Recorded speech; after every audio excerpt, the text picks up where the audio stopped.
very good morning from Azad Kashmir.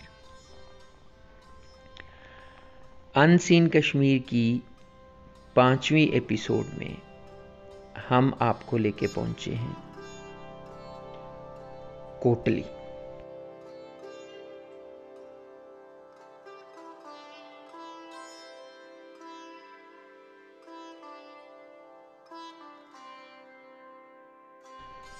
Unseen Kashmir की पहली episode हमने शुरू की थी भिम्बर से। एपिसोड 2 में हमने आपको भिम्बर से मीरपुर का रास्ता दिखाया। एपिसोड 3 में मीरपुर सिटी, एपिसोड 4 में मंगला डैम और 5th एपिसोड में दिखा रहे हैं कोटली। कोटली के बारे में कहा जाता है कि 1450 के आसपास कहीं राजा मंगरपाल की जो औलाद थी उसमें से कुछ लोगों ने इसे आबाद किया। पहले यहाँ पे क्योंकि आबादी नहीं हुआ करती थी और ऊपर से जो कश्मीर के सारी पहाड़ी सिलसिला है वो ऊंचा है और ये वाली जो बेल्ट है सारी मीरपुर, कोटली और भिम्बर वाली साइड ये पहाड़ों से नीचे है।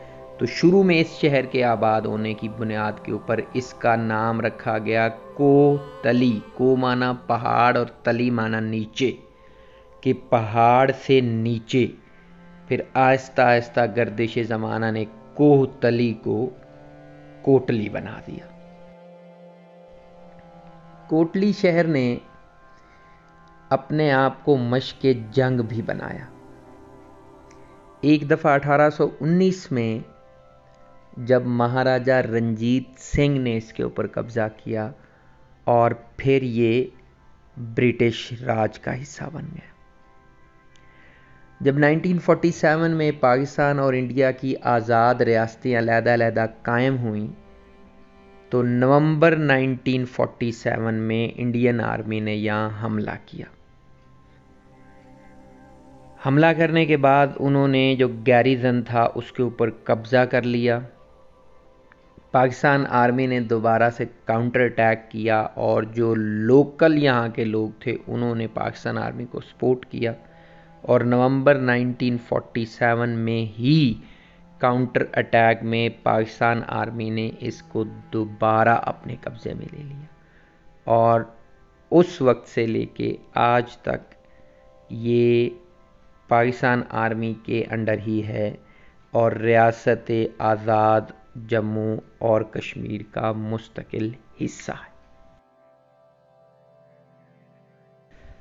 कोटली का शहर हमारे अनसीन कश्मीर व्लॉग सीरीज का भी तीसरा शहर है और आबादी और रकबे के लिहाज से भी आज़ाद जम्मू कश्मीर रियासत का तीसरा बड़ा शहर।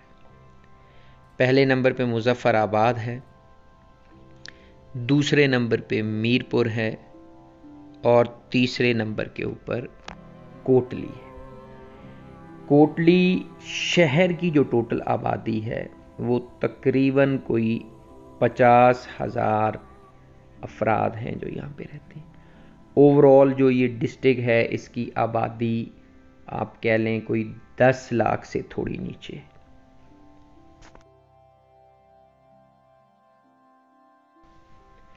कोटली पाकिस्तान के आज़ाद कश्मीर के मीरपुर और इंडियन ऑक्युपाइड जम्मू और कश्मीर के पूंछ ज़िले के तकरीबन दरमियान में वाक़।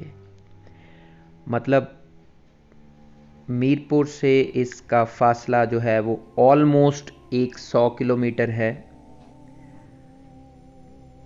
और तकरीबन पूंछ से भी कोटली का जो रास्ता है वो 100 किलोमीटर ही है। जो रोड मीरपुर से कोटली जा रही है वही सड़क फिर आगे पूंछ में जाती है इंडियन ऑक्युपाइड कश्मीर के। कोटली जाने के कुल 3 रास्ते हैं। एक है कि आप दीना वाली साइड से मीरपुर आ जाएं और मीरपुर से फिर इस्लामगढ़, चकसवारी, राजधानी और वहाँ से होके आप कोटली चले जाएं।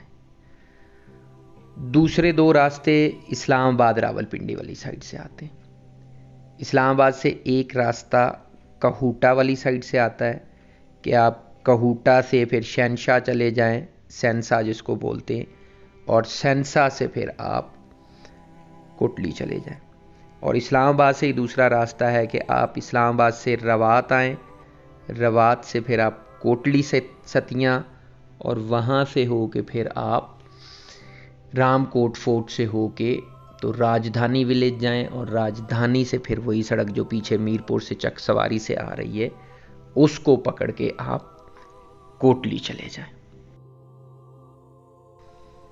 कोटली को पहुंचने वाले 3 मुख्तलिफ रास्तों के टाइम भी मुख्तलिफ ही हैं।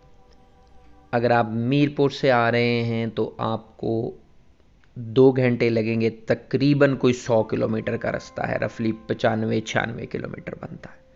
रोड अच्छी है, डबल रोड है, कारपेट रोड है, आराम से जा सकते हैं। दूसरे जो दोनों रास्ते हैं वो उस तरह से आप कह लें कि उस लेवल के नहीं है जो मीरपुर रोड है। अगर आप इस्लामाबाद से आ रहे हैं तो तकरीबन कोई रफली 130 किलोमीटर का रास्ता है जिसके लिए आपको 3 घंटे लगेंगे। आप कहूटा वाली रोड से आएँ तो वो कोई इतनी रिकमेंडेड रोड नहीं है जो संसा वाली साइड से जाती है, वो काफ़ी बम्पी रोड है। जो कोटली सतियाँ वाली रोड है वो थोड़ी सी लंबी है, लेकिन वो फिर थोड़ी सी रीज़नेबल सड़क है, और दोनों पे तकरीबन आपको 3 से 3.5 घंटे टाइम लगेगा। कहूटा वाली साइड से कोई 130 किलोमीटर है, और कोटली सतियाँ वाली रोड वाली साइड से अप्रॉक्सीमेटली कोई तकरीबन 150 किलोमीटर का रास्ता है। अगर आप सैरो सयाहत के हवाले से आना चाह रहे हैं तो जून, जुलाई, अगस्त ये 3 महीने कोटली के महीने हैं। इन 3 महीनों में आपको यहाँ पे मुकम्मल हरियाली नज़र आएगी, और चारों साइडों पे जो इसके पहाड़ हैं, ख़ास तौर पे जो पूंछ वाली साइड के पहाड़ी सिलसिले हैं, वहाँ पे आपको अच्छी खासी हरियाली और नज़ारे मिलेंगे। लिहाजा अगर यहाँ आना है तो आप समर सीज़न में आएँ। हम क्योंकि इस वक्त नवंबर-दिसंबर में ट्रैवल कर रहे हैं तो ग्रीनरी उस तरह की नहीं है जिस तरह की आपको कश्मीर की आइकॉनिक ग्रीनरी मिलती है। अगर आप कोटली में जून, जुलाई, अगस्त में आ रहे हैं तो आपको गर्म कपड़े रखने की ज़रूरत नहीं है। जैसे आप जून, जुलाई, अगस्त में ताओबट या अड़ंगकैल वाली साइड पे जाएं तो आपको इवन देन स्वेटर्स की ज़रूरत पड़ती है, बट यहाँ पे गर्मियों में आपके गर्मियों वाले कपड़े चल सकते हैं। बट अगर आप विंटर्स में आ रहे हैं, मतलब दिसंबर, जनवरी, फरवरी, इन 3 महीनों में आप आएँ तो टेम्परेचर यहाँ पे सिंगल डिजिट चला जाता है, less than 10 degree Celsius. It means आपको यहाँ पे गर्म कपड़ों की ज़रूरत पड़ती है। लिहाजा आप जब भी यहाँ पे आएँ आप वेदर को चेक करके आएँ।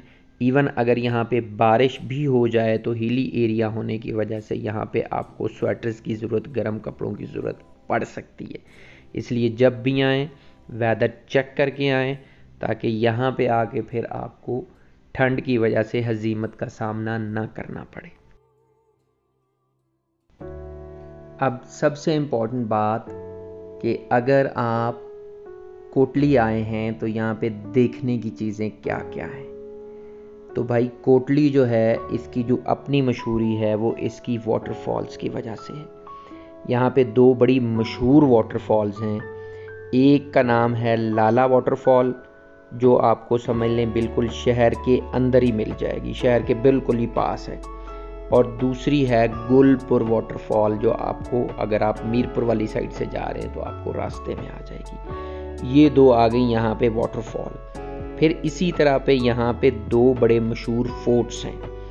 एक का नाम है बराल फोर्ट और दूसरे का नाम है करजाई फोर्ट। करजाई फोर्ट आपको शहर के राइट पे मिलेगा, खुईरट्टा सेक्टर वाली साइड पे, और जो बराल फोर्ट है वो आपको शहर की वेस्ट साइड पे मिलेगा, कहूटा वाली साइड पे, आप समझें पिंडी वाली साइड पे।